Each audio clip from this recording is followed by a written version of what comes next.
Here we go. It's time for another sprint zone. This one's for October 17th. And I had forgotten my camera, but special thanks to Scott, who's provided his GoPro footage. I'll be able to at least give some of my thoughts here. You can see me there in the kit up front with the locks, and it's time to start the party. And that is exactly what Danny said to me when he came blowing by in the green kit there. It was a bit early for me. I wasn't certain if everyone had made it around the corner, as the rules of engagement state. We must be all around the corner before the contest may officially begin, but I believe they were. In any case, I wasn't having any part of that. See the rider in the orange there, waving people through. She's going to sag back to the back, and let's see what Scott is up to. On Greg's wheel, and Byron's up there, and there's no real sense of urgency to bring back Danny. Looking at Scott's wattage and my wattage, high 200s for 30 seconds, so it wasn't a null effort, but it wasn't a serious chase either. In any case, this is short-lived. As Danny pulls off, maybe he just wanted to instigate a few people. But regardless, the party is in fact now started, and we've got strong riders up front. Greg looking really strong up there. B-Train at the front, holding it down, and it looks like we're about to begin the rotation. And Scott here is in really good position to keep an eye on what's going on in the front and cover any moves. Greg's looking really smooth there, pulls off, and in fact, the rotation has begun, and this is good.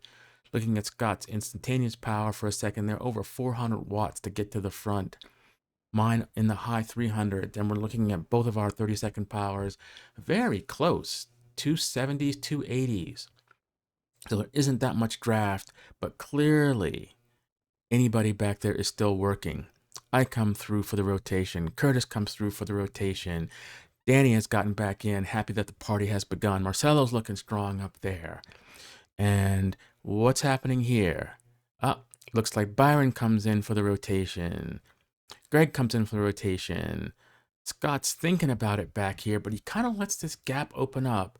Very savvy move if you are a racer.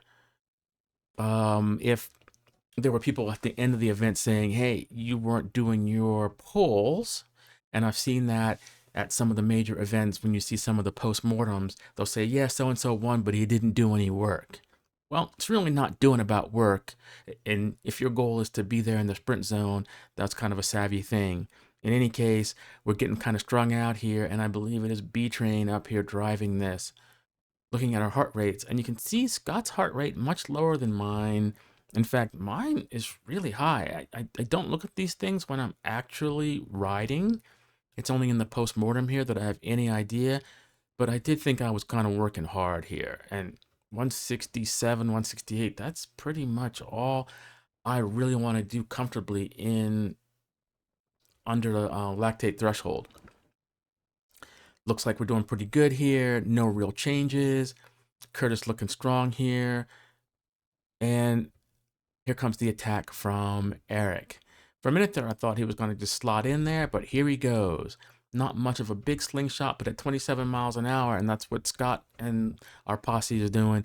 Pretty hard to come by with any kind of real authority and commit yourself.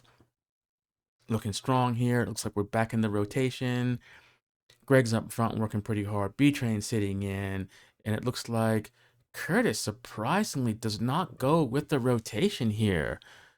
Pulls off to the left. Perhaps he just wants to save himself here. A good tactical move, but it's not all that good for the team trying to rotate and bring people back. I would have just done the rotation thing and let Eric hang out there for a little bit and then let him fry, because he does not have the might to stay away from the mighty B-Train, let alone JC and Scott and some of the other strong men, especially if they're working together. And here we can see it. Scott doing some work at the front. 30-second power, 330 watts, instantaneous, over 400, as he makes a good chunk of progress in bringing back Eric. Marcelo looking strong. And B-Train coming through. Nice rotation here, and this is what I like to see. I come through here, and I want to try to bring back Eric, because we can't let him sit out there too long. And besides, I want to go to work out. So my turn, up in front. And I'm chatting with Byron on the way, and he's like, just get up there and just sit on his wheel. And that was my plan because I had no plans of, and now like 28 was 29 miles an hour for a second to go by. No, thank you.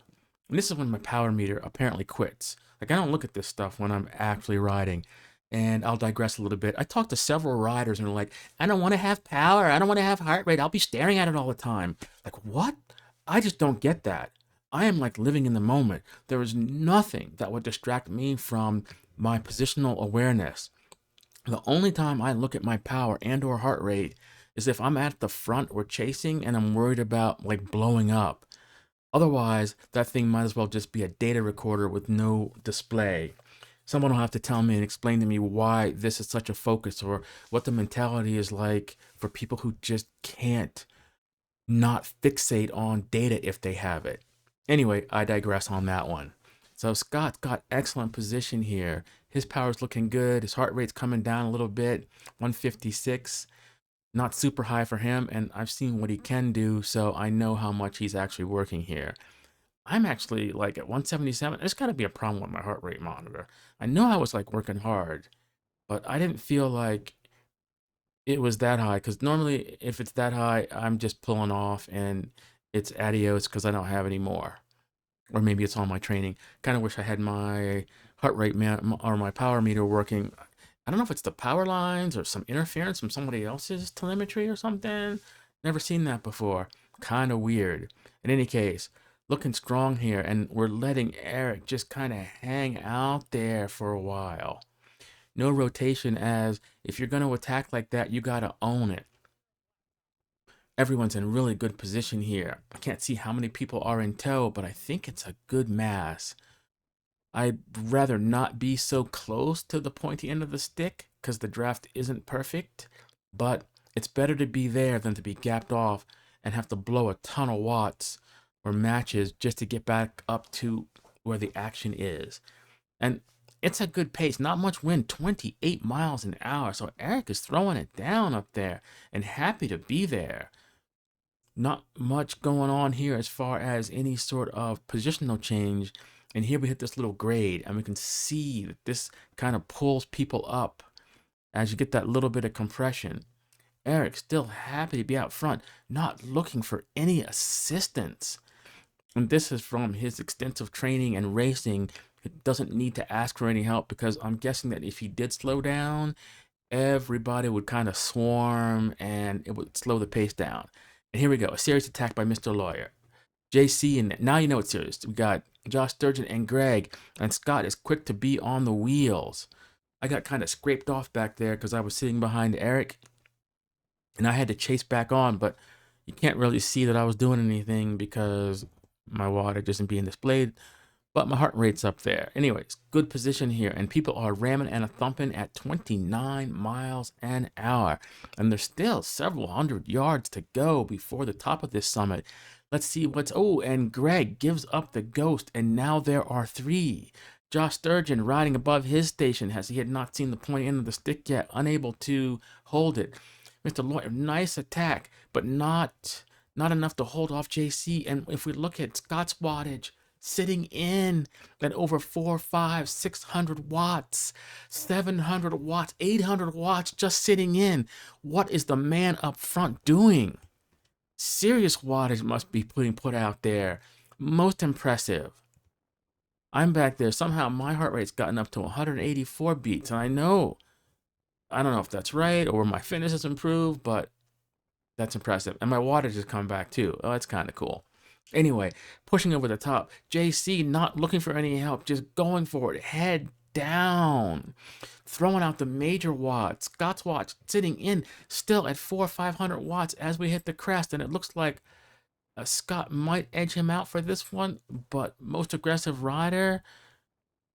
I think JC's got that one. Maybe followed by Mr. Lawyer. Maybe followed by Eric. Eric was pretty aggressive out there too. Anyway, nice work, everyone. And a good time was had by all. I can see that Scott's got good tactical savvy here, skipping rotations when necessary, riding coattails when necessary. just needs to test his mettle in battle or see what he can do to cause some disruption in one of these early on to make a smaller selection. In any case, peace out, everybody. Special thanks to Scott once again for doing this. That was good.